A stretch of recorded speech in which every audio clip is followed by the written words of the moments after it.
Sir ఏపీలో ticket rates hike అయ్యాయి మీది సినిమాకి సంబంధించి, ఇప్పుడు మరి తెలంగాణ పరిస్థితి ఏంటి సార్? సార్ ఆంధ్రప్రదేశ్లో కూడా ఫస్ట్ అండ్ ఫార్మోస్ట్ తెలంగాణలో there is no ticket hike. ఏ రోజు థియేటర్స్లో పాప్కార్న్ ప్రైజెస్, కోక్ ప్రైజెస్ తగ్గిస్తారో, ఈ కూల్ డ్రింక్స్ ఇవన్నీ, ఆ రోజు నేను మల్టీప్లెక్సెస్లో పెంచడానికి నేను ఆలోచిస్తాను. ఎందుకంటే ఈ సినిమా ఎక్కువ మంది ఫ్యామిలీస్తో వెళ్ళాలి, వాళ్ళకి నేను ఇబ్బంది పెట్టదలుచుకోలే. అందుకే ఆంధ్రప్రదేశ్లో కూడా కొన్ని సెంటర్స్ వరకే, అన్ని సెంటర్స్లో కాదు, కింద టికెట్స్ కాదు, పై సెంటర్స్లో కొన్ని టికెట్స్ వరకే 50 రూపాయలు పెంచడం జరుగుతుంది.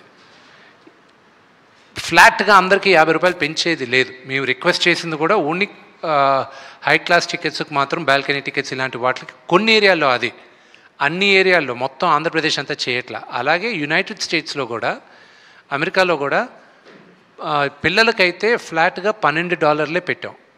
అది ప్రీమియర్ షోకి అడల్ట్కి $16, మరుసటి రోజు నుంచి $14 పెట్టాం. పిల్లలకు మాత్రం $12 పెట్టాం. ఎందుకంటే నా వ్యూ ఏంటంటే ఈ సినిమా పిల్లలు ఎక్కువ చూడాలి. మేము చిన్నప్పుడు పెరిగింది, నాకు ఈరోజు రామాయణం మహాభారతం నాకంతా తెలిసింది ఏంటంటే, సండే అయితే నేను టీవీ ముందు వెళ్ళి కూర్చునేవాడిని, రామాయణం వచ్చేది, మహాభారతం వచ్చేది, అలాగే కన్నప్ప, అలాగే రామారావు గారు తీసిన ఎన్నో సినిమాలు. నాకు మన హిస్టరీ గురించి, మన చరిత్ర గురించి, మన దేవుళ్ళ గురించి తెలిసేది సినిమాల ద్వారా తెలిసింది. నాకు కామిక్ బుక్ కల్చర్లో తెలిసింది నాకు. కానీ ఈ జనరేషన్లో కామిక్ బుక్ కల్చర్ లేదు, సినిమాల ద్వారా తెలియాలి. So it is my attempt. రాసేటప్పుడు కూడా 25 సంవత్సరాలు కింద పడిన వాళ్ళకి సినిమా చూడడానికి వెళ్ళినప్పుడు వాళ్ళకి ఎలాగ నచ్చుతుంది అనే ఉద్దేశంతోనే కథ చేసాం. సో అంతేగాని కకృతితో టికెట్ ప్రైజెస్ పెంచట్లా. విష్ణు గారు.